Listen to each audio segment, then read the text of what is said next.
Big TV భక్తి సమాచారం WhatsApp ఛానల్లో జాయిన్ అవ్వండి. అన్ని విశేషాలు ఎప్పటికప్పుడు తెలుసుకోండి.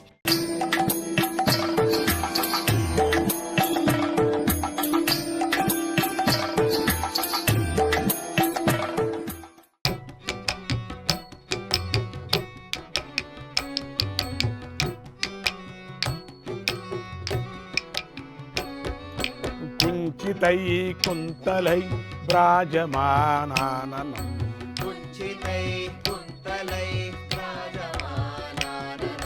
రత్నమౌళిం లసత్ కుండలం గండయోగో లసత్ కుండలం గండయో హారకేయూరకం కంకణ ప్రోజ్వలం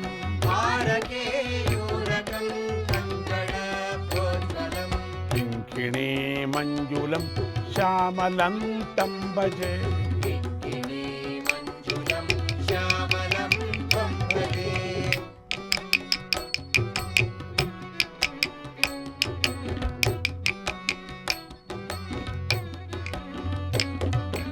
అచ్యుతాస్యాష్టకం యః పఠే దిష్టదం దిష్టదం ప్రేమథ ప్రత్యకం పూరుష సస్పృహం పూరుష సస్పృహం తథా సుందరం వేద్యవి స్వంభరం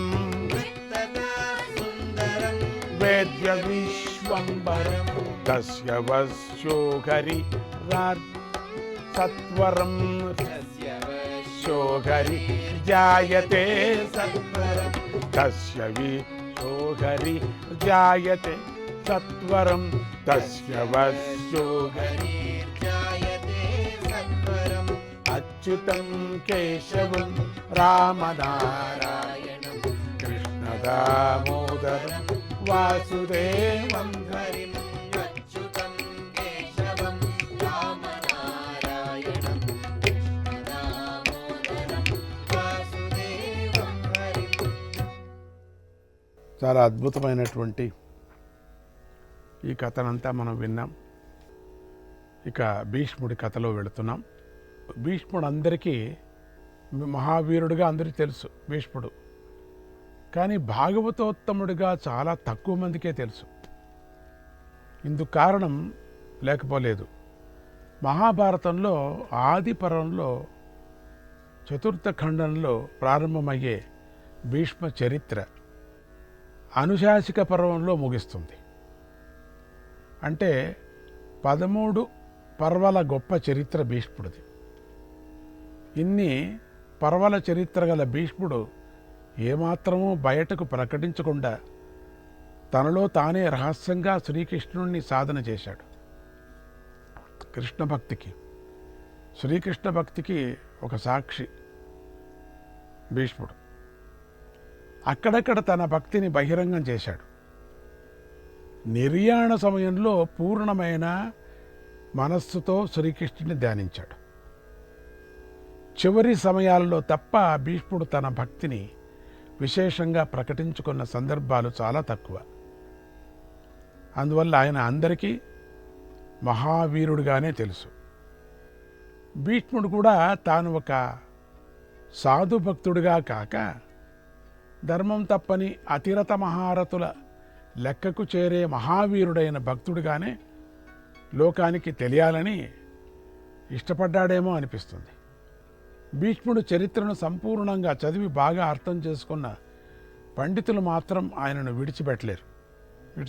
ఆయన వ్యాసాంబరీష శుకశౌనక భీష్మదాల్బ్యాన్ అంటూ ఆయనను తీసుకువెళ్ళి పరమభాగవతుల లెక్కలో చేర్చేశారు. భీష్ముడి చరిత్రలో ధర్మము నిష్ఠ అనేవి గంగా యమునల్లాగా పైకి ప్రవహిస్తూ ఉంటాయి. భక్తి మాత్రం సరస్వతీ నదిలాగా అంతర్వాహినిగా ప్రవహిస్తూ ఉంటుంది. అసలు భీష్ముడి చరిత్రే ఒక త్రివేణి సంగమం. ఈ అన్ని విషయాలు సంపూర్ణంగా తెలియాలంటే భారతమంతా చెప్పుకోవలసి ఉంటుంది.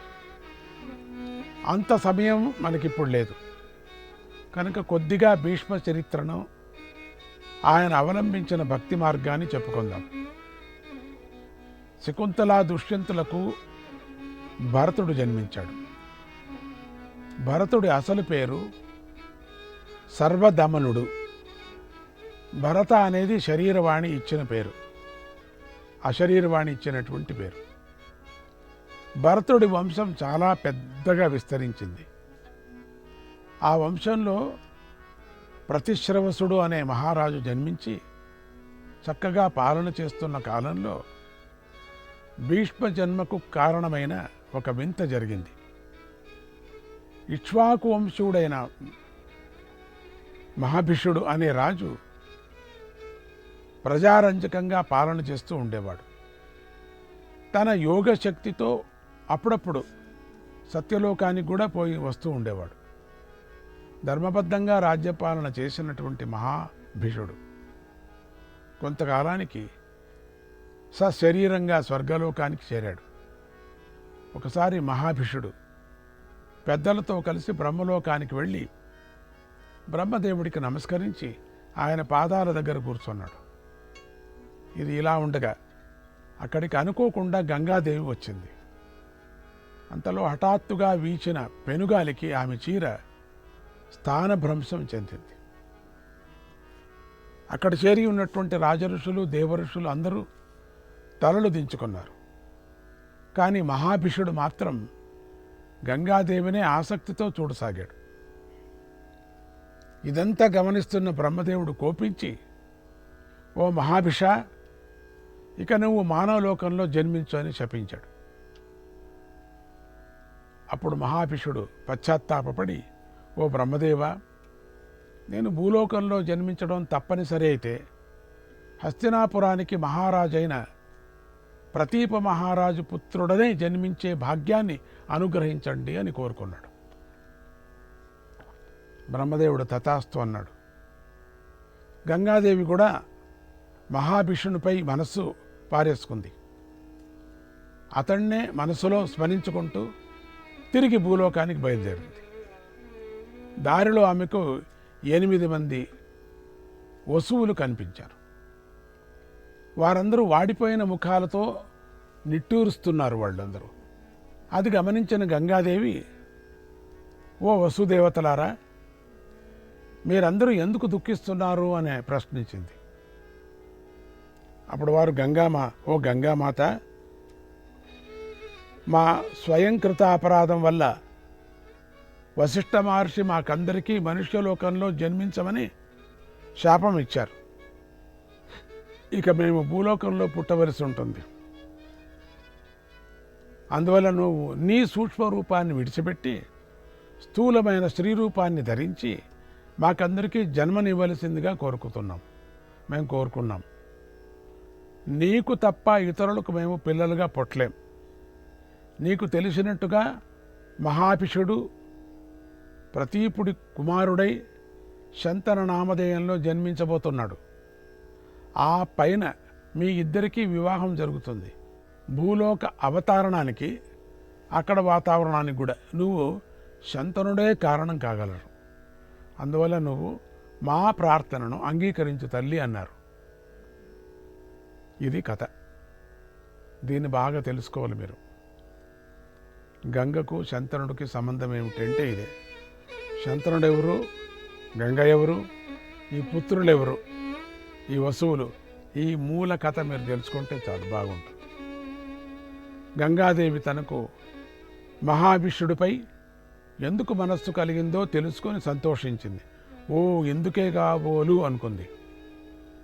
ఆ వసువులు ప్రార్థనను మన్నించి మీ కోరిక ప్రకారమే జరుగుతుందని వాగ్దానం చేసింది.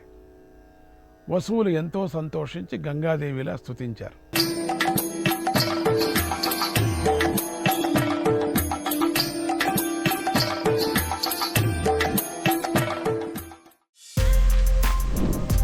For more videos like this, subscribe Big TV channel.